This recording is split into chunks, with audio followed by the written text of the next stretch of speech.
Welcome to The Last Breakfast. Please enjoy the video. In this video, I will show how to make artichoke spinach dip easy method.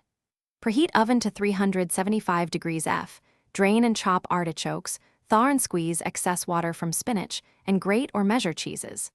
Mix cream cheese, sour cream, mayo, garlic, lemon juice, and salt until smooth.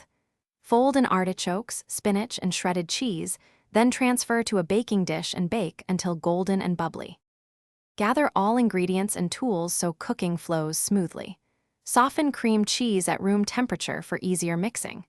Drain artichokes well and chop into bite-sized pieces. Thaw frozen spinach and squeeze until nearly dry to avoid a watery dip. Measure cheeses and seasonings ahead and have a baking dish ready so you can combine and bake without delay to keep the dip hot and creamy. If you're finding this video helpful, please subscribe and like so I can keep sharing easy recipes. Quick recommendation.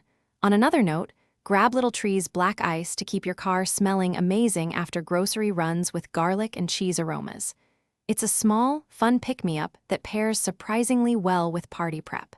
Check the description for the link and other deals, and now let's get back to the video. Start by beating the cream cheese with sour cream and mayo until smooth and creamy. Add lemon juice, minced garlic, salt and pepper, and taste to adjust. Gently fold in the chopped artichokes, squeeze spinach, and both cheeses until mixed but not overworked. Spoon into a greased dish and smooth the top. Bake until bubbling and serve immediately with chips, bread, or veggies for dipping and sharing.